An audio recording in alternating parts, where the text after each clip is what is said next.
होगा क्लास। चलो नीरज क्या कहना चाह रहे हैं बोलिएगा। हाँ जी आज ये फटाक से क्लास अपनी स्टार्ट हो चुकी है। एक से एक मिनट का वेट करते हैं ताकि सारे बच्चे लाइव आ जाएं, उसके बाद अपनी क्लास स्टार्ट करते हैं। अब अनिका अंकिता आ चुकी है, सुनील आ चुके हैं, नीरज आ चुके हैं, विवेक आ चुके हैं, पंकज आ चुके हैं, उसके बाद बादल आ चुके हैं, रोमी राठौड़ आ चुके हैं, नवनीत, उपांशा, राहुल, अरविंद, पंकज। चलो भाई ठीक है, प्रशांत भी आ चुके हैं, विपिन आ चुके हैं, शुभम आ चुके हैं। स्टार्ट करें अपनी आज की क्लास। चलो तो हम केमिस्ट्री की क्लासेस पढ़ रहे थे, हम रसायन विज्ञान पढ़ रहे थे और केमिस्ट्री में मैंने कहा था कि जो नेक्स्ट क्लास लूंगी उस नेक्स्ट क्लास में मैं आपको गैसेस के बारे में, और आप मेरे पीछे जैसे देख पा रहे हैं, आप कोई भी वनडे कॉम्पिटिटिव एग्जाम हो उसमें नोबल गैसेस से बहुत सारे क्वेश्चंस आते हैं। कुछ 7-8 क्वेश्चन मेरे दिमाग में चल रहे हैं, मैं आपसे डिस्कस कर लेता हूं अभी। जैसे आपसे पूछते हैं फ्लोरोसेंट ट्यूब में कौन सी नोबल गैस यूज होती है, रेडियोथेरेपी में कौन सी गैस यूज होती है, जो अस्थमा पेशेंट का इनहेलर होता है ना, अस्थमा वाला पेशेंट दमा रोग वाला, वो छोटा सा सिलेंडर लेके ऐसे सांस लेता है, उसमें कौन सी गैस होती है, जो एयर बलून होता है उसमें कौन सी गैस होती है, ये सारे कुछ क्वेश्चंस आपने देखे होंगे। तो आज हम जो चैप्टर पढ़ेंगे वो पढ़ेंगे नोबल गैसेस से। नोबल गैसेस आज की क्लास में खत्म हो जाएगा, 1 घंटे का चैप्टर है, तो बाकी कुछ रहा तो वो देख लेंगे नेक्स्ट क्लास में। चलिए फिर स्टार्ट करते हैं। आप पीछे देख रहे होंगे बहुत ही कलरफुल से गुब्बारे दिख रहे हैं। अब गुब्बारे में देखो, गुब्बारों के अंदर आपको कुछ सिंबल दिख रहे होंगे, जैसे यहाँ पे He, यहाँ पे Ne, Ar, Kr, Rn, Xe, ये क्या होते हैं, ये सारी नोबल गैसेस होती हैं। तो आइए जरा स्टार्ट करते हैं। सबसे पहले व्हाट इज नोबल गैस। देखो आपसे पूछ ले नोबल गैस क्या होती है, या आपसे पूछ ले इनर्ट गैस क्या होती है ना, इनर्ट गैस क्या होती है।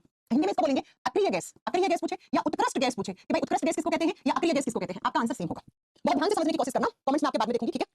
जब हम गैसेस की बात करते हैं, गैस में कौन सी नोबल गैस या इनर्ट गैस या कभी-कभी नॉन रिएक्टिव गैस भी कहते हैं, ये इनके ही नाम है, अक्रियशील गैस भी कहते हैं इनको। बच्चों पीरियोडिक टेबल जब आप पढ़ोगे ना, तो पीरियोडिक टेबल में आते हैं टोटल 18 ग्रुप, और जो ग्रुप नंबर 18 होता है ना, जो 18वां समूह है, कौन सा समूह है 18, 18वां जो आपका ग्रुप है ना, उसके अंदर जो एलिमेंट्स आते हैं उनको हम नॉन रिएक्टिव एलिमेंट्स कहते हैं। उसी में आती है आपकी नोबल गैसेस। नोबल गैसेस को आवर्त सारणी के 18वां ग्रुप, जिसको हम जीरो ग्रुप भी कहते हैं, 18वें ग्रुप का दूसरा नाम क्या होता है, इसको जीरो ग्रुप या इसको शून्य समूह भी कहा जाता है। अब जरा ध्यान से सुनो। सबसे पहली बात कि मैम इनका नोबल या इनर्ट या नॉन रिएक्टिव गैस नाम क्यों पड़ा, क्योंकि इस ग्रुप में या यहाँ पर जो आपकी गैसेस आती है नोबल गैसेस, ये कभी भी किसी भी अदर एलिमेंट से रिएक्ट नहीं करती है, ये केमिकल बॉन्ड नहीं बनाती है, ये रासायनिक बंध नहीं बनाती है, ये ना ही किसी दूसरे एलिमेंट के साथ रिएक्शन करती है ना अभिक्रिया करती है। क्यों नहीं करती है ये, क्योंकि बच्चा इनका जो इलेक्ट्रॉनिक कॉन्फ़िगरेशन होता है वो कंप्लीट होता है। इनकी जो आउटर शेल होती है ना, इनकी जो बाहरी कक्षा होती है उसमें 8 इलेक्ट्रॉन होते हैं, 8 इलेक्ट्रॉन। और केमिस्ट्री में एक रूल होता है जिसको हम ऑक्टेट रूल कहते हैं, जिसको हम अष्टक नियम कहते हैं। अष्टक नियम क्या कहता है, बड़ी ध्यान से सुनना। अष्टक नियम कहता है, ऑक्टेट रूल कहता है कि भाई अगर किसी भी तत्व की बाहरी कक्षा में 8 इलेक्ट्रॉन है तो वो स्टेबल है। वो क्या है, वो स्टेबल है, वो स्थायी है, और वो कभी भी किसी से रिएक्ट नहीं करेगा, वो केमिकल बॉन्ड में हिस्सा नहीं लेगा, वो रासायनिक बंध नहीं बनाएगा। और जब तक बॉन्डिंग नहीं होगी इसका मतलब वो किसी भी टाइप की कोई केमिकल रिएक्शन नहीं लेगा, कोई हिस्सा नहीं लेगा, वो किसी से रिएक्ट नहीं करेगा क्योंकि पहले से स्टेबल है। और केमिस्ट्री में केमिकल बॉन्ड वही एलिमेंट बनाता है जो अनस्टेबल होता है। जैसे आप सभी सरकारी नौकरी की तैयारी कर रहे हैं, क्यों कर रहे हैं, ताकि आप सरकारी नौकरी के एग्जाम में आप निकल जाए, एग्जाम आपको अच्छी खासी नौकरी मिल जाए, आपकी शादी हो जाए, बीवी बच्चे मिल जाए, आपका लाइफ स्टेबल हो जाए, उसके लिए कर रहे हैं आप। इस प्रकृति का रूल है, कोई भी चीज अनस्टेबल अस्थायी नहीं होना चाहती। तो बच्चा ये पहले से स्टेबल है। अब जो स्टेबल है,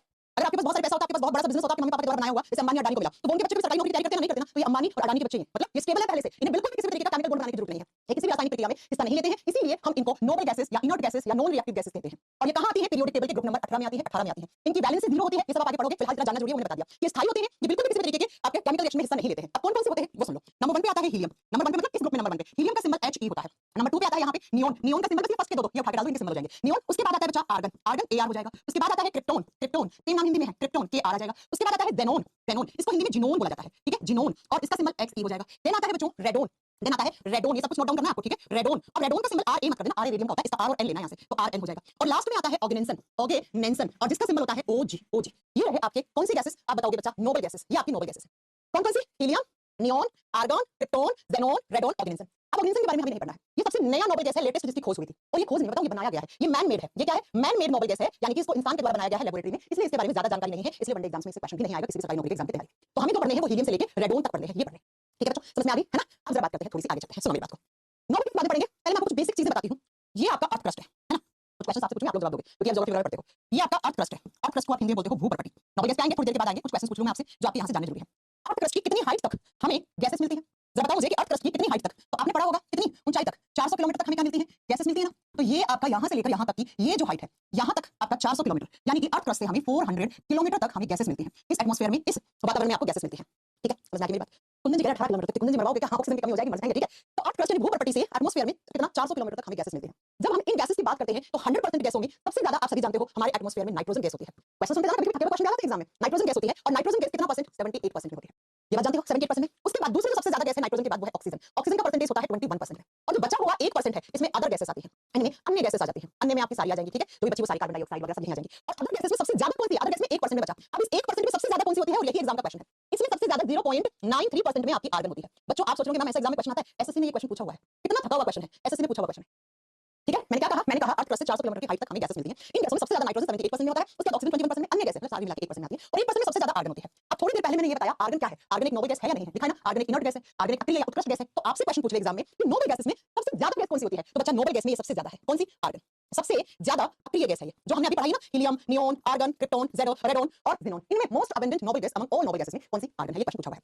बस समझ में आ गई। अब जरा सुनो क्वेश्चन 2 और क्या आते हैं, मैंने ये चीज क्यों समझाई, 2 क्वेश्चन पूछने के लिए समझाई आपसे। क्या क्वेश्चन आता है कि एटमॉस्फेयर में कौन सी गैस नहीं होती और क्यों नहीं होती, बता सकते हो, हाँ जी बता सकते हो कि एटमॉस्फेयर में कौन सी गैस नहीं मिलती, कोई क्वेश्चन करके बताएगा बच्चा। मैं यही क्वेश्चन पूछा और इसका आंसर हमें पता था, बहुत ही बढ़िया है। देखो मेरी बात को ध्यान से सुनना, इस एटमॉस्फेयर में हाइड्रोजन गैस H2 गैस नहीं मिलती है, हाइड्रोजन गैस नहीं मिलती है। क्यों नहीं मिलती है, उसके पीछे का रीजन क्या है। हाइड्रोजन गैस का डेंसिटी क्या होता है बच्चा, आप बताओगे ज्यादा होता है तो वो यहाँ से क्रॉस कर जाती है इसको। तो एग्जाम के पॉइंट ऑफ व्यू से एक बच्चा ऑर्गेनाइजेशन गलत आंसर है बच्चा। तो हाइड्रोजन गैस की डेंसिटी कम है, सॉरी ज्यादा नहीं, ठीक है, हाइड्रोजन जो गैस होती है इसकी डेंसिटी क्या होती है, कम है, इसका घनत्व कम है, तो हाइड्रोजन गैस की डेंसिटी कम होने के कारण वो इसे क्रॉस कर जाएगी और इसीलिए हाइड्रोजन गैस जो है वो आपके एटमॉस्फेयर में नहीं मिलती है, एटमॉस्फेयर में नहीं मिलती है। लिख दो, ये नहीं मिलती है, रीजन मैंने दे दिया है कि इसका घनत्व कम है तो वो इसे क्रॉस कर जाएगा यहाँ से, तो हाइड्रोजन गैस आपको नहीं मिलेगा। अब दूसरा सुनो, रेडोन गैस जो होता है ना, आरएन, रेडोन गैस, ये सबसे हेवीएस्ट गैस है, ये सबसे भारी गैस है, तो इसका डेंसिटी ज्यादा हो गया है ना, ये हेवीएस्ट गैस है, तो ये यहाँ से अर्थ क्रस्ट में आ जाती है, ये यहाँ से अर्थ क्रस्ट में आ जाती है। तो एग्जाम में कैसे क्वेश्चन आते हैं वो सुनो, एग्जाम में क्वेश्चन आता है कि एटमॉस्फेयर में कौन-कौन सी गैस नहीं मिली, एक तो हाइड्रोजन नहीं मिली, दूसरी रेडोन, एटमॉस्फेयर तो ये है ना, तो ये रेडोन हैवी होने के कारण ये अर्थ क्रस्ट में आ गया नीचे की तरफ, तो हाइड्रोजन ऊपर चला गया, रेडोन नीचे आ गया, तो हमें इस एटमॉस्फेयर में दो गैस नहीं मिलती, तो लिख दो, पहला क्वेश्चन था हाइड्रोजन गैस नहीं मिलती बिकॉज़ इसकी डेंसिटी कम है इसलिए ये एटमॉस्फेयर में नहीं मिलती है। इंग्लिश में कैसे लिखोगे, hydrogen gas is not present in atmosphere because it's low density,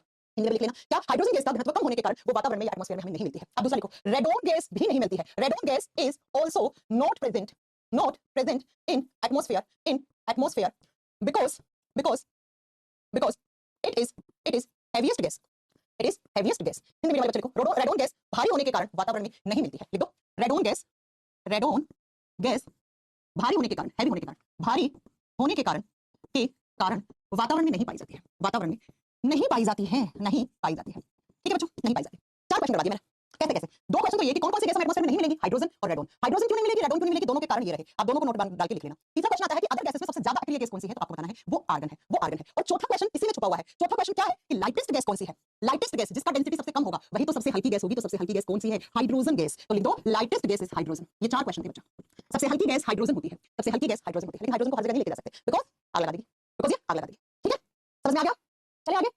तो ये मैंने गैसेस के बारे में बात बता दी। अब जरा बात करते हैं नेक्स्ट, हम क्या पढ़ रहे थे, नोबल गैसेस। नोबल गैसेस कितनी होती है, मैंने आपको ये लिखवा दिया, कितनी होती है, helium, neon, argon, krypton, xenon, radon. ये मैन मेड अगर क्वेश्चन पूछ ले कि मनुष्य के द्वारा बनाई गई लेटेस्ट यानी कि नई नोबल गैस कौन सी है, ऑर्गेनिज्म है। ये सारी स्टेबल होती है, ये नॉन रिएक्टिव होती है, रिएक्ट नहीं करती है, क्यों नहीं करती, क्योंकि भैया इनका ऑक्टेट, इनका इलेक्ट्रॉनिक कॉन्फ़िगरेशन कंप्लीट होता है, इनका इलेक्ट्रॉनिक विन्यास भरा हुआ होता है, आउटर शेल में 8 इलेक्ट्रॉन होते हैं और केमिस्ट्री कहती है कि 8 इलेक्ट्रॉन है तो ये स्टेबल है, ये स्थायी है, किसी से भी रिएक्ट नहीं करेंगे। अब आ जाओ एक एक करके सब पढ़ना शुरू कर देते हैं, ठीक है, सब पढ़ना शुरू कर देते हैं। अब सब पढ़ने शुरू करने से पहले एक चीज नोट डाल के और लिख लेना इन नोबल गैसेस के बारे में।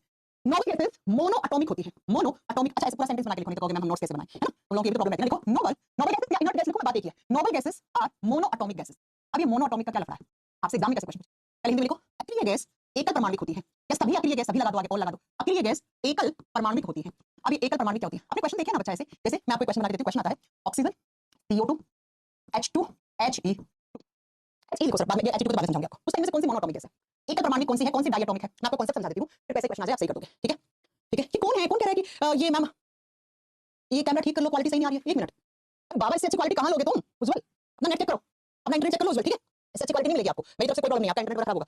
सुनो बड़ी ध्यान से सुनना, आपने लिखा O2, ये जो दो है ना, ये दो किसको रिप्रेजेंट करता है, ये कह रहा है कि इस O2 में ऑक्सीजन के दो एटम है, दो परमाणु है, ऐसे दो है, एक ऑक्सीजन दो ऑक्सीजन, दो है तो ये तो डायएटॉमिक हो गया ना, ये तो द्विपरमाणुक हो गया। ऐसे कार्बन डाइऑक्साइड में देखो, कार्बन ऑक्सीजन, कार्बन और ऑक्सीजन, इसमें भी दो एटम है, दो परमाणु है। ऐसे ही हाइड्रोजन के आगे 2 लगा हुआ है, यानी कि दो हाइड्रोजन के एटम है, दो हाइड्रोजन के परमाणु है। लेकिन हीलियम He यहाँ पे कुछ भी नहीं लिखा हुआ है नीचे, तो ये क्या है, इसमें सिर्फ हीलियम का एक ही एटम है, इसमें हीलियम का एक ही एटम है, एक ही परमाणु है इसके अंदर, ठीक है बच्चा, तो ये मोनो एटॉमिक हो गया। कभी भी आप हीलियम को ऐसे लिखा हुआ नहीं देखोगे, कभी देखा है He2 ऐसे लिखा हुआ कभी हो ही नहीं सकता, क्यों, क्योंकि हीलियम में बच्चा ये आप कहोगे हीलियम में दो तो एक H है, अरे ये इसका सिंबल है He, ये इसका सिंबल है बेटा, ये इसका सिंबल है, ठीक है। लेकिन एक कमेंट और किया तो ब्लॉक करवा दूंगी क्लास से, याद रखना, ठीक है, एक कमेंट और किया तो क्लास से ब्लॉक करवा दूंगी, बात समझ में आ गई। ऐसे ही आप जितनी भी सारी नोबल गैसेस है ना, इन सबको आप देख लो बेटा फटाक से, जितनी भी नोबल गैसेस है ना, ये देखो, ये भी एक ही एटम वाली है, ये भी एक ही एटम वाली, ये भी एक, ये भी एक, ये भी एक, ये भी एक, तो ये सारी मोनो एटॉमिक गैसेस होती है। तो एग्जाम में क्वेश्चन क्या आता है, एग्जाम में क्वेश्चन आता है, चार ऑप्शन देगा ऐसे और फिर पूछेगा इसमें से मोनो एटॉमिक कौन है, तो याद रखना नोबल गैसेस जो होती है ना वो हमेशा मोनो एटॉमिक होती है, मतलब एकल परमाणु वाली होती है, उसमें एक परमाणु होता है, एक ही एटम होता है, इसलिए हम कभी हीलियम को ऐसे 2 नहीं लिखते हैं। समझ में आ गई मेरी बात, चलो ये मैंने नोट डाल के पॉइंट लिखवा दी, तो यहाँ से क्वेश्चन बन जाता है एग्जाम में। अब हम बात करेंगे एक एक नोबल गैस के बारे में, पढ़ेंगे कैसे यूज होता है उसका, किस एग्जाम में क्वेश्चन आते हैं, ठीक है। चलो सुनो जरा, मैम ऑक्सीजन को भी O2 लिख सकते हैं, तो O2 जो लिखा है मैंने, ऑक्सीजन में दो ऑक्सीजन के परमाणु हैं। चलो नंबर 1 लगा लो, हीलियम के बारे में पढ़ेंगे सबसे पहले। हीलियम जिसका सिंबल क्या होता है, He, हीलियम। जितनी मैंने नोबल गैसेस लिखवाई ना, इन सब में देखो वैसे सबसे हल्की गैस कौन सी है, हाइड्रोजन है, हाइड्रोजन सबसे हल्का है, क्योंकि हाइड्रोजन का एटॉमिक नंबर, एटॉमिक मास 1 ही होता है, 1 नंबर कहता है, तो हाइड्रोजन से हल्का कुछ नहीं हो सकता। लेकिन नोबल हाइड्रोजन नोबल गैस नहीं है, तो आपसे पूछेगा कि जो नोबल गैसेस है इनमें सबसे हल्का कौन सा है, तो इसका लिखो it is the lightest noble gas, it is the lightest noble gas बच्चा। देखो ये सबसे हल्की अक्रिय गैस है, सबसे हल्की अक्रिय गैस है, सबसे हल्की अक्रिय गैस है बच्चा। Helium, neon, argon, krypton, xenon, radon, इनमें सबसे हल्की कौन सी होगी, हीलियम होगी। वैसे सबसे हल्का, अगर आपसे सीधा पूछ ले एग्जामिनर कहते हैं लाइटेस्ट गैस कौन सी है, तब आप हमेशा ऑप्शन में हाइड्रोजन को ही सही करके आओगे कि H2 गैस सबसे हल्की है, क्यों, क्योंकि एक नंबर पे आता है, इससे हल्का कुछ हो नहीं सकता। अब जो हाइड्रोजन गैस को हम हर जगह कैरी नहीं कर सकते, क्यों, क्योंकि हाइड्रोजन गैस की प्रकृति होती है, ये कम्बस्टिबल नेचर की होती है। कम्बस्टिबल का मतलब होता है ये ज्वलनशील प्रकृति की होती है, जहां ले जाओगे वहां आग लगाने का डर लगेगा, इसीलिए हम बहुत जगह हाइड्रोजन गैस को ना ले जाकर हीलियम को ले जाते हैं। तो आपसे क्वेश्चन ये पूछ सकता है कि भाई हाइड्रोजन हल्का होने के बाद भी हम हाइड्रोजन को कैरी क्यों नहीं करते हैं, जैसे कहां पर जो एयर बलून्स होते हैं, है ना, एयर बलून बचपन में सबने फैलाए होंगे गुब्बारे, जैसे आपने देखा होगा शहर के बीचों बीच में बड़ा सा गुब्बारा लटका होता है, उस पे लिखा होता है एयरटेल, है ना, एयरटेल या अपनी कंपनी एडवर्टाइजमेंट करती है उस गुब्बारे में। तो जो हवा वाला गुब्बारा होता है उसमें कौन सी गैस भरते हैं हम, उसमें हीलियम भरते हैं। अब हाइड्रोजन भरते तो क्या होता है, बहुत बार आप सुनते हैं कि फलाना गैस का गुब्बारा फट गया, लोग अंदर मर गए, है ना, ऐसा कुछ आपने देखा एक्टिविटी करते हुए, क्योंकि वो लोग वहां पे गलती से हाइड्रोजन भर लेते हैं। तो हाइड्रोजन नहीं लेके जाते, हीलियम लेके जाते हैं। और हीलियम क्यों भर लेते हैं गुब्बारों में, because helium is a non combustible gas. Non combustible gas का मतलब क्या हो गया बच्चा, ये अज्वलनशील है। अब क्यों ये अज्वलनशील क्यों है, क्योंकि बच्चा अभी तो बताया मैंने आपको ये नॉन रिएक्टिव गैस है और जो एलिमेंट जो गैस रिएक्ट ही नहीं करेगा पानी से, ऑक्सीजन से, हवा से, तो भैया वो आग थोड़ी लगा सकता है। इसीलिए हम एयर बलून में हीलियम को भर के लेके जाते हैं। क्यों? क्योंकि नॉन कंबस्टिबल गैस है, ये आग नहीं लगा सकती है। पहला क्वेश्चन ये हो गया हीलियम के बारे में। दूसरा समझ रहा हीलियम के बारे में और क्या क्वेश्चन आता है? दूसरा सुन लीजिए जरा। हीलियम को हम नहीं, जो स्कूबा डाइवर्स होते हैं वो लोग लेके जाते हैं। स्कूबा डाइवर्स को बोलते हैं गोताखोर। गोताखोर कहां जाते हैं? समुद्र में जाते हैं। समुद्र के नीचे गहराई में जाते हैं, सी की डेप्थ में जाते हैं। क्या देखने? देखा होगा आपने मोदी ने थोड़े दिन पहले क्या किया था? लक्षद्वीप का प्रमोशन किया था। और कैसे किया था प्रमोशन? ठीक है, कैसे किया था? तो स्कूबा डाइविंग करके और मालदीव के लोग परेशान हो गए थे, मालदीव इकोनॉमी डाउन, लोग लक्षद्वीप जाने लगे। तो बच्चा स्कूबा डाइविंग क्यों करते हैं? जो गोताखोर होते हैं, जो समुद्र में जो लिविंग्स होते हैं, जो लाइफ होती है एक्वाटिक एनिमल्स की, उसको एंजॉय करने के लिए जाते हैं। तो स्कूबा डाइविंग, जो स्कूबा डाइवर्स होते हैं वो अपने साथ क्या लेके जाते हैं? ऑक्सीजन सिलेंडर लेके जाते हैं। क्यों लेके जाते हैं? क्योंकि हम मछली तो है नहीं, मछली होते तो हम क्या करते? पानी से ऑक्सीजन ले लेते। हमें गल पड़े तो है नहीं, गैस तो है नहीं, होते तो हम पानी में बढ़िया, अगर डूब भी जाते तो भी बच जाते हैं हम, क्योंकि गल पड़े हैं हमें, है ना? तो वो ऑक्सीजन सिलेंडर लेके जाते हैं। ऑक्सीजन सिलेंडर में कौन सी गैस लेके जाते हैं? याद रखिएगा, ऑक्सीजन सिलेंडर में ऑक्सीजन के साथ वो हीलियम को मिक्स करके लेके जाते हैं। ऐसा माना जाता है कि 85% ऑक्सीजन और 15% में वो लोग हीलियम मिक्स करके लेके जाते हैं स्कूबा डाइवर्स। अब मेरा आपसे क्वेश्चन ये है कि हीलियम ही क्यों? हीलियम ही क्यों? आंसर छुपा हुआ है इस बोर्ड पे। हीलियम ही क्यों? हाइड्रोजन तो वैसे ही लेके जा सकते हैं, आग लगा के जमाना थोड़ी है। अच्छा क्वेश्चन पूछो बच्चों, आप अकेले ऑक्सीजन ले जाओ ना 100%। जो ऑक्सीजन सिलेंडर होता है उसका नाम ऑक्सीजन सिलेंडर होता है, लेकिन उसमें 100% ऑक्सीजन नहीं होती है। हम लोग 100% ऑक्सीजन नहीं ले सकते हैं। 100% ऑक्सीजन, ऑक्सीजन का नेचर क्या होता है? आग लगाना, ये बड़ी तबदीली के अंदर का सिस्टम। आपको सोचो, हम भी तो एयर लेते हैं ना, हम सांस में ऑक्सीजन नहीं हवा लेते हैं। बहुत बार बता चुकी हूं, पर कोई पूछे ना आपसे हम सांस में ऑक्सीजन लेते हैं, कहते हैं नहीं, क्या है एनवायरनमेंट से ऑक्सीजन है, एनवायरनमेंट फिल्टर फिल्टर कैसे ऑक्सीजन नाक में डालते हैं, हम एयर लेते हैं। मिक्सर ऑफ गैसेस, हवा क्या है? गैसों का मिश्रण है, हम एयर लेते हैं। वो मतलब इस एयर में से जो ऑक्सीजन है वो हमारे फेफड़ों के खून में हेमोग्लोबिन के साथ जुड़ती है। दोनों बात अलग-अलग है, ठीक है? तो जरा ध्यान सुनिए मेरी बात, हां बेटा कर सकते हो हां से रेगुलर ब्रीथिंग। तो ऑक्सीजन सिलेंडर में हम 100% ऑक्सीजन तो लेके नहीं जा सकते ना, क्योंकि 100% ऑक्सीजन तो जला देगी, सब पाउडर सारी साइज मार देगी इंसान को।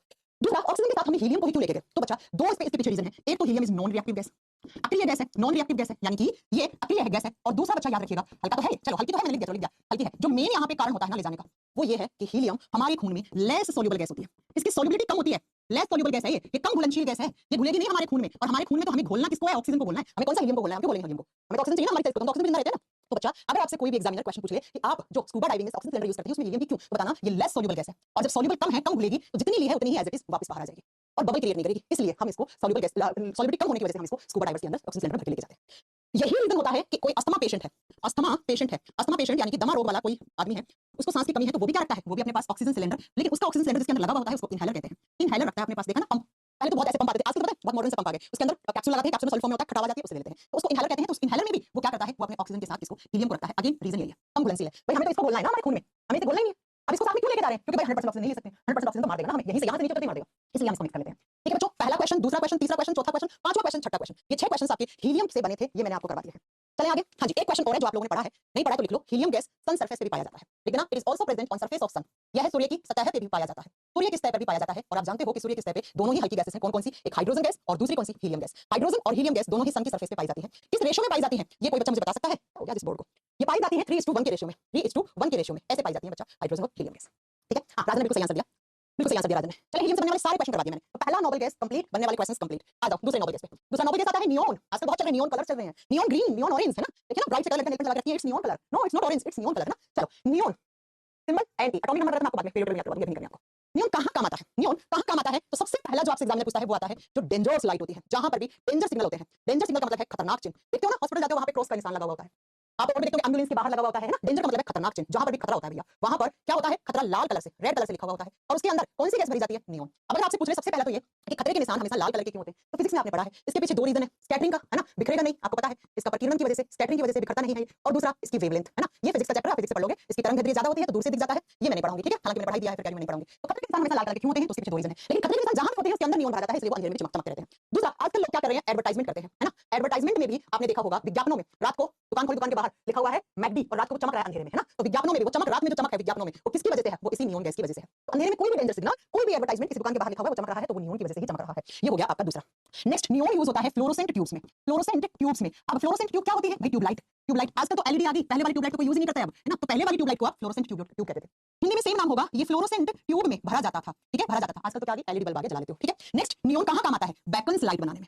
अभी बेकन्स लाइट क्या होती है मैम? अच्छा, आईएएस आईपीएस ऑफिसर की गाड़ी के ऊपर लाल बत्ती देखी है ना आपने? एम्बुलेंस के ऊपर देखी होगी, चलो आईएएस आईपीएस की गाड़ी तो हट गई, अब कोई मंत्री की गाड़ी जा रही है तो उसके ऊपर क्या लगी हुई है? लाल कलर की बत्ती, और वो ऐसे चमक रही है, तो बच्चा उसी को बोलते हैं बीकन प्रकाश लाइट। और उसके अंदर भी क्या भरा जाता है? आप बताओगे नियोन। और ये सारे क्वेश्चंस आपके एग्जाम में आते हैं जो मैंने लिखे हैं बोर्ड पे, ठीक है? समझ में आ गई मेरी बात? हाँ जी, हाँ, बेकन्स लाइट उसी को बोलते हैं, एम्बुलेंस के ऊपर होती है, जो मंत्रियों की गाड़ी के ऊपर होती है, उसमें भी ये रहता है। फ्लोरोसेंट ट्यूब पुरानी वाली ट्यूबलाइट को कहते हैं। एडवर्टाइजमेंट और डेंजर सिग्नल में भी नियोन गैस का काम में लिया जाता है। चल, अब मैं आपको एक चीज यहाँ पे क्लियर कर दूं कि ये जो ट्यूबलाइट पुरानी आती थी इसमें आर्गन के साथ नियोन डलता था, आर्गन प्लस नियोन डलता था, राइट? आर्गन ज्यादा, नियोन कम। इसके आगे लिख देना, ये ज्यादा डलता था और ये कम डलता था। चल, हो गया? आइए तीसरी पे, तीसरी नोबल गैस नंबर 3 पे आज नहीं हो पाएगी ना पूरी, चलो कोई नहीं, नेक्स्ट क्लास में करेंगे। नंबर 3 पे आता है आपका आर्गन। चलो, आर्गन के बारे में सबसे पहला पॉइंट तो आप लोग बता दोगे, अभी मैंने पढ़ाया था कि आर्गन अदर गैसेस में सबसे ज्यादा 8% तो क्या हो जाएगा? It is most abundant, it is most abundant noble gas, लिख दो, इट इज मोस्ट अबंडेंट या अबंडेंट नोबल गैस। यानी कि जितनी भी नोबल गैस है उनमें सबसे ज्यादा यही होती है, परसेंटेज पीछे लिख चुकी हूं। यह है सबसे ज्यादा पाई जाने वाली अक्रिय गैस है, ये सबसे ज्यादा पाई जाने वाली जाने वाली अक्रिय गैस है, मतलब इनमें सबसे ज्यादा यही होगी, वैसे नाइट्रोजन अक्रिय गैस है, यहाँ आप लिख दो इनर्ट गैस है जो भी आपको लिखना है। हो गया। नेक्स्ट, आर्गन कहाँ काम आता है? इलेक्ट्रिक बल्ब में। आजकल बल्ब भी कोई नहीं लगाता है गाँव में, हमारे गाँव में बेचारे लोग अभी तक इलेक्ट्रिक बल्ब पे जिंदा है। विद्युत बल्ब में आर्गन भरी जाती है, बिल्कुल भरी जाती है आर्गन, ठीक है। नेक्स्ट, अभी बताया मैंने आर्गन को और कहाँ पर काम लेते हैं? फ्लोरोसेंट ट्यूब में। फ्लोरोसेंट ट्यूब का मतलब बता चुकी हूँ, फ्लोरोसेंट ट्यूब में आपका क्या काम आता है? ये आर्गन और नियॉन काम आता है, ठीक है। अब नेक्स्ट पॉइंट सुनो मेरा, आजकल आर्गन को वेल्डिंग में भी काम में लेने लगे हैं। वेल्डिंग समझते हो? वेल्डिंग गैस में भी आजकल क्या काम आता है आप बताओगे? आर्गन वेल्डिंग करने में। ये वाली चीज ना मैं आपको पढ़ाऊंगी जब केसी क्लीन और ये सब पढ़ाऊंगी ना, तब अभी लिख दो कि आजकल वेल्डिंग आर्गन से भी होने लगी है, आर्गन से भी होने लगी है, ठीक है बच्चा। तो इलेक्ट्रिक बल्ब में आर्गन, फ्लोरोसेंट ट्यूब में आर्गन और वेल्डिंग गैस में भी आजकल आर्गन को काम में लेने लगे हैं। हाँ, पहले लेते थे हाँ एसी क्लीन वगैरह को, लेकिन अभी ठीक है मैम, अभी कंप्लीट। चलो नेक्स्ट है, अब मैं आपसे क्वेश्चन पूछती हूँ, नोट डाल के लिखिएगा। अपनी गलियों में लाइट लगी हुई होती है ना, उनको क्या बोलते हैं? Street light. स्ट्रीट लाइट में, स्ट्रीट लाइट किस कलर की होती है? स्ट्रीट लाइट कैसा लाइट छोड़ती है? पीला, येलो कलर छोड़ती है। गलियों में जो लाइट लगी होती है ना, वो पीले रंग की होती है, देखी होंगी आपने। तो एग्जाम में क्वेश्चन आता है स्ट्रीट लाइट में क्या भरा जाता है, और याद रखना जब भी पीला कलर आपको लाना है ना, तो आपको एक ही चीज भरनी है, वो है सोडियम। सोडियम की जो आग निकलती है, ज्वाला निकलती है, हमेशा येलो कलर की होती है, तो आपको ऑप्शन में सोडियम या सोडियम वेपर लिखा हुआ मिलेगा, ठीक है। सोडियम वाष्प या सोडियम पीला कलर, सोडियम लैंप पीला कलर का जलता है क्योंकि सोडियम उसके अंदर। तो स्ट्रीट लाइट में ये होती है बेटा, ठीक है। चलिए आगे, 4 नंबर पे आर्गन हो गया। चलो क्रिप्टॉन, क्रिप्टॉन 5 नंबर पे लिखोगे krypton, Kr krypton, Kr/Pt1 krypton, same नाम हिंदी में है क्रिप्टॉन। Kr इसका सिंबल है। सबसे ज्यादा जो क्वेश्चन पूछा जाता है इससे वो एक ही है। हमारे कैमरे में, हमारे मोबाइल फोन में जलाते हो रात में आप, क्या लाइट जलाती है? तब फ्लैश लाइट चलाते हो। उसी फ्लैश लाइट में क्या ये क्रिप्टॉन गैस काम में ली जाती है? लिख दो फ्लैश लाइट में। अब फ्लैश लाइट का हिंदी फ्लैश लाइट ही होगा। किसके फ्लैश लाइट में? मोबाइल के, जो मोबाइल यूज करते हो ना, सेल फोन यूज करते हो, उसका ये वाला फ्लैश, ये वाला फ्लैश। अभी बताते क्यों ये वाला, साइंस से बिना करंट के समझ में आ जाए। इसकी इंटेंसिटी ज्यादा होती है। क्रिप्टॉन गैस की इंटेंसिटी ज्यादा होने की वजह से, तीव्रता ज्यादा होने की वजह से इसको फ्लैश लाइट में, मोबाइल या कैमरे की फ्लैश लाइट में काम में लिया जाता है। ये पता है क्या करता है? ब्लैक को भी व्हाइट दिखा देगा। ये क्या करेगा? काले रंग को भी गोरा दिखाने की कोशिश करेगा, राइट। ब्लैक लाइट को भी व्हाइट लाइट दिखाने की कोशिश करेगा, इसकी इंटेंसिटी ज्यादा होती है। अब मैं थोड़ा सा आपको एक चीज बता दूं कि पुराने वाले जो मोबाइल फोन जो अपने जमाने में चलते थे ना, सोनी एक्सपीरिया और पुराने कैमरे, उन सब में क्रिप्टॉन आता था। आजकल नोट डाल के लिखना, आजकल ना इस क्रिप्टॉन से भी ज्यादा देखो टेक्नोलॉजी एडवांस होती जा रही है दिन पर दिन। टेक्नोलॉजी आप देखो ना, यहाँ से लेकर यहाँ तक बढ़ गई है। तो आजकल फ्लैश लाइट में ज़ेनॉन काम में आ रहा है। इसकी इंटेंसिटी तो इससे भी ज्यादा होती है, तो इससे और अच्छी पिक्चर आएंगी रात में अंधेरे में। काली लाइट को सफेद दिखा देगा, है ना। आजकल लड़कियां तो बताइए कैसे कैसे फोटो खींच लेती हैं फिल्टर लगा के। तो ज़ेनॉन आजकल फ्लैश लाइट में काम में आने लगे हैं। लिख दो कि आजकल जो कैमरे होते हैं एडवांस टेक्नोलॉजी वाले या फोन, उनमें हम क्रिप्टॉन की जगह आप किसको भरने लगे हो? ज़ेनॉन को भरने लगे हो। अब आपको ऑप्शंस में दोनों मिलेंगे तो बोथ वाला ऑप्शन सही हो जाएगा। दोनों मिले हैं और बोथ वाला ऑप्शन नहीं है, तो आप भैया फिर क्रिप्टॉन को सही आंसर करना, क्योंकि आपका एग्जामिनर अभी अपडेट नहीं हुआ है, वो इसी को सही मानेगा, ठीक है बच्चों। कर लोगे? चलो, तो हीलियम, नियॉन और ऐसा कोई क्रिप्टॉन का यूज नहीं है बच्चा, और ऐसा कोई यूज नहीं है क्रिप्टॉन का। 6 नंबर पे यहीं पे लिख लो ज़ेनॉन। ज़ेनॉन के बारे में 2 क्वेश्चन बताऊंगी एग्जाम में वही आते हैं। ज़ेनॉन हिंदी में सेम नाम ज़ेनॉन ही कहते हैं। एक्स जितना पढ़ा लो उतना ही पढ़ना, नाम से कम नाम से ज्यादा, ठीक है। दिमाग बिल्कुल नहीं लगाना अपना। ज़ेनॉन को कहते हैं स्ट्रेंजर गैस, इसको अजनबी गैस कहा जाता है। अब अजनबी क्या होता है? जिसको आप पहचानते नहीं है उसको अजनबी कहते हो ना। तो बच्चा इसको भी कुछ लोग पहचानते नहीं है, क्यों? क्योंकि बहुत सारी कंट्री में ये नहीं है, बहुत सारी कंट्री में है उनके लिए तो अजनबी नहीं है, लेकिन जिन कंट्रीज में ये नहीं है तो उसके लिए स्ट्रेंजर गैस है कि ये कैसी गैस है, ये कैसी गैस है बच्चा, ठीक है। और नेक्स्ट याद रखना, अभी ऊपर लिख दिया है फ्लैश लाइट में भी आजकल ज़ेनॉन भरने लगे। इसके साथ जो आरएस, आरएस का पेपर जानते हो? आरएस राजस्थान एडमिनिस्ट्रेटिव सर्विसेज, है ना। जैसे आपके यूपी में होगा, हमारे राजस्थान में आरएस होता है ना। सुनो, इसमें पूछा हुआ क्वेश्चन है एनेस्थेसिया के इंजेक्शन में भी। एनेस्थेसिया क्या होता है बच्चा? बेहोश करने के लिए जो इंजेक्शंस यूज करते हैं या जो भी मेडिकल ट्रीटमेंट यूज करते हैं, उनमें भी ज़ेनॉन को काम में लिया जाने लगा है। तो एनेस्थेसिया यानी कि बेहोश कोई भी सर्जरी से पहले एनेस्थेटिक कंडीशन दी जाती है, तो वहां पर आप याद रखेंगे कि एनेस्थेसिया का जो इंजेक्शन वगैरह लगता है उसमें भी ज़ेनॉन को काम में लिया जाता है, ठीक है बच्चों। चलो अब नेक्स्ट जो मैं आपको ज़ेनॉन के बारे में एक मोस्ट इंपॉर्टेंट क्वेश्चन बताने वाली हूं ना, जो एनडीए और सीडीएस वाले बच्चों तुम्हारे एग्जाम में आया हुआ है। अब समझ रहा, मैं बता रही हूं, मैं लेवल आपको ऐसे पढ़ाऊंगी जो हर एग्जाम का बताएगा। क्या मैंने बोला? नोबल गैसेस कभी भी रिएक्ट नहीं करती है, नहीं करती ना, यही बोला मैंने। लेकिन बच्चों ज़ेनॉन इकलौती ऐसी नोबल गैस है जो रिएक्ट कर सकती है, जो रिएक्ट कर देती है और सिर्फ रिएक्ट ही नहीं, ये कंपाउंड भी बना देती है, ये यौगिक भी बना देती है, कंपाउंड भी बना देती है बच्चा। जैसे अभी 2-4 बोर्ड पे लिखोगे, आप बोलोगे हां मैम ये हमने सुना तो है, जैसे XeF6 हेक्साज़ेनॉन फ्लोराइड, जैसे XeF2 डाइज़ेनॉन फ्लोराइड, ऐसे ही होता है XeF4, ऐसे ही आपने सुना होगा XeO2। ये देखे आपने कभी 12वीं क्लास की केमिस्ट्री में थे। मैंने कहा वैसे तो नोबल गैसेस रिएक्ट नहीं करती है, इकलौती ऐसी नोबल गैसेस जो रिएक्ट कर जाती है और वो कंपाउंड बना देती है और वो यौगिक बना देती है। अब ये कंपाउंड ही तो है, ये भी तो कंपाउंड है, ये भी तो कंपाउंड है, ये भी तो कंपाउंड है। तो एग्जाम में क्वेश्चन आता है, कारण इसका बताएंगे हम। एग्जाम में क्वेश्चन आता है कि भाई ज़ेनॉन क्यों रिएक्ट कर जाता है, इसका रीजन क्या है? चलो अब इसका रीजन सुनो। अब सबसे पहले मैं आपको बता दूं कि ये रिएक्ट करती है, लेकिन पता है ये सिर्फ 2 एलिमेंट के साथ करती है, एक तो फ्लोरीन और दूसरा ऑक्सीजन, बस इन दोनों के साथ ही रिएक्ट करती है। तो दूसरा क्वेश्चन ये बन सकता है कि नहीं बन सकता है कि ज़ेनॉन कौन से 2 एलिमेंट के साथ ही रिएक्ट करती है? रीजन बताएंगे आपको। अब बता दो फ्लोरीन और ऑक्सीजन। अब पहले सुनो क्यों कर जाती है रिएक्ट। बच्चों इस तरीके से मैंने लिखा हीलियम, नियॉन, कहां गया ये रहा, देखो ऊपर से नीचे आओ, ज़ेनॉन यहाँ पे है, यहाँ ना। और जब आप पीरियोडिक टेबल में ऊपर से नीचे आते हो ना, तो एटॉमिक रेडियस बढ़ती है, एटॉमिक रेडियस इंक्रीज होती है। एटॉमिक रेडियस क्या होता है? ये न्यूक्लियस और ये आउटर शेल का इलेक्ट्रॉन, इन दोनों के बीच के डिस्टेंस को आप एटॉमिक रेडियस, आप परमाणु त्रिज्या कहते हो हिंदी में। नाभिक और किसी भी तत्व की बाहरी कक्षा में उपस्थित इलेक्ट्रॉन के बीच की जो दूरी है उसको हम एटॉमिक रेडियस या परमाणु त्रिज्या कहते हैं। ये ऊपर से नीचे आने में इंक्रीज होती है। ज़ेनॉन देखो ना नीचे है ना, नीचे की तरफ है ना। तो बच्चों अब मेरी बात को जरा ध्यान से सुनिएगा।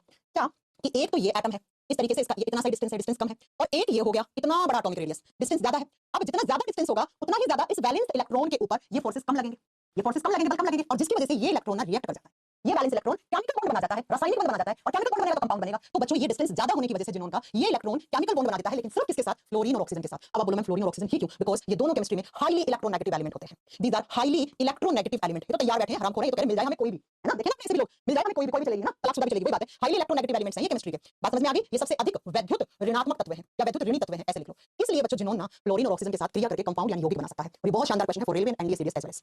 समझ में आ गया? मैंने कहा सिर्फ फ्लोरीन करेगा ये, क्यों? क्योंकि डिस्टेंस ज्यादा है, डिस्टेंस ज्यादा है तो ये फोर्सेस कमजोर लगेंगे तो ये इलेक्ट्रॉन ये केमिकल बॉन्ड में हिस्सा ले लेता है थोड़ा बहुत, लेकिन सिर्फ किसके साथ? जो केमिस्ट्री में हाईली इलेक्ट्रोनेगेटिव एलिमेंट है, सबसे ज्यादा फ्लोरीन फिर ऑक्सीजन। इसलिए कंपाउंड बना दिया। मुझे उम्मीद है कि आपको समझ में आ गई ये चीज। आगे तो लास्ट वाली एक और कर लेते हैं बच्चा, कौन सी? तो आप बताओगे हेवीएस्ट नोबल गैस, खत्म कर देते हैं इनको। तो लास्ट वाली का नंबर कितना? 7 नंबर, 6 नंबर। रेडोन, रेडोन लिख लो, RADON, रेडोन। और रेडोन का सिंबल क्या होता है? RN, RA मत कर देना, RA रेडियम होता है। रेडोन एक तो एटमॉस्फेयर में नहीं होती है, क्यों नहीं होती बता दिया मैंने, लिख दो, पहला पॉइंट तो ये लिख दो, it is heaviest noble gas. It is heaviest noble gas, ये सबसे भारी अक्रिय गैस है। इन सब में देखोगे तो सबसे भारी है, और सबसे भारी है इसलिए आठ में आ जाती है, सबसे भारी अक्रिय गैस है। और लिख दो, it is not present in atmosphere. दूसरा पॉइंट लिखोगे, अरे यार बोर्ड भी ना, सबसे भारी अक्रिय गैस है, लिख दो बच्चा। और दूसरा पॉइंट क्या लिखोगे इसके बारे में? It is not present in atmosphere, यह वातावरण में नहीं, वायुमंडल में नहीं पाई जाती, it is not present in atmosphere. क्यों नहीं? तो रीजन मैंने आपको पहले बता चुकी है। नेक्स्ट, ये कहां काम में लिया जाता है? रेडियोथेरेपी में।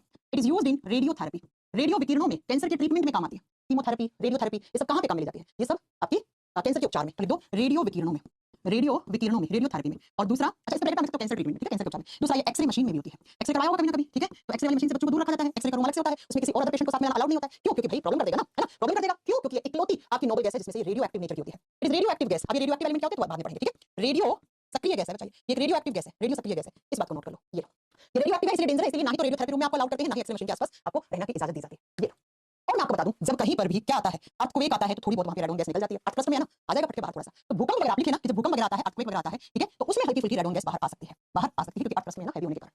ये लो बच्चों, खत्म आपकी नोबल गैसेस।